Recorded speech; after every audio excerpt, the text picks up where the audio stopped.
महिन्यापासून मी हे बघते आहे की असं होण्याचं कारण काय आहे.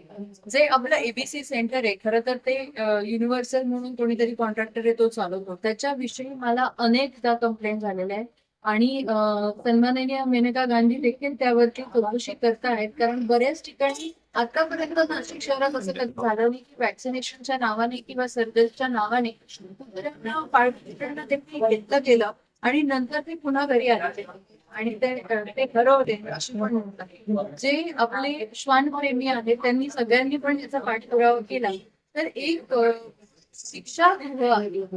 अशा प्रकारची वागणूक खरं तर श्वानांना तिथे दिली गेली आहे. एका भूतदयेच्या दृष्टीने आपण जर विचार केला की माणसाला पण जर डांबून ठेवलं आणि नंतर पुन्हा माणूसच जेव्हा अत्याचार करतोय तेव्हा त्यांना त्याच जागेत सोडलं गेलं तर त्यांची जी मानसिकता असेल की हे आपल्याला धोका पोहोचवणार आहे आणि त्या दृष्टीने प्रोटेक्शनसाठी ते चावा घेतात आहेत. अशी सगळ्या श्वानप्रेमींची, डॉक्टरांची आणि इतरांची भावना आहे जी त्यांनी माझ्याकडे वेळोवेळी मांडली आहे. तर यावर उपाययोजना असं आहे की आपल्याला जे आपलं केंद्र आहे ते बदलण्याची गरज आहे आणि तसे निर्देश या महासभेत मी देणार आहे. त्याबद्दलचं नवीन, कारण आता जो कॉन्ट्रॅक्ट आहे त्याच्यावरती तर कारवाई झालीच पाहिजे.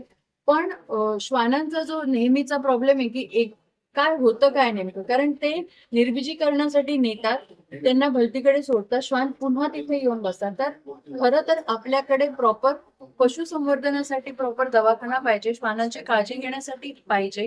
आम्ही कालच फॉरेस्टमध्ये गेलो होतो तेव्हा आपल्या जनावरांची काळजी घेण्यासाठी रेस्क्यू नावाची एक टीम आहे पुण्याची जी खरंच खूप चांगलं काम करते. हे जे फॉरेस्टचे कामं आहेत म्हणजे त्यात बिबट्या आहे, बाकी इतर जनावरं आहेत, काही साप आहेत, पक्षी आहेत. तर असं सगळ्यांचं रेस्क्यू होत असताना विशेष करून श्वानांकडे, कारण जर आपण शहरात बघितलं तर शहरात कुठला जास्त सगळ्यात त्रास वाढला असेल तर तो हा श्वानांचा आहे आणि यासाठी आपण वेळोवेळी त्यांना धरून जरी नेलं तरी नंतर ते नागरिकांवरती अग्रेसिव्ह होतात. तर मला असं वाटतं की यावरती आपल्याला त्वरित कॉन्ट्रॅक्टरवरती ऍक्शन घेऊन नवीन आणि प्रॉपर एक सिस्टम नेमायला हवी जेणेकरून श्वानांचा हा त्रास पण वाचेल आणि मोकाट कुत्रे, मोकाट जनावरं जे आहेत ते पण आपल्याला व्यवस्थित सांभाळता येतील. कायम स्वरूपी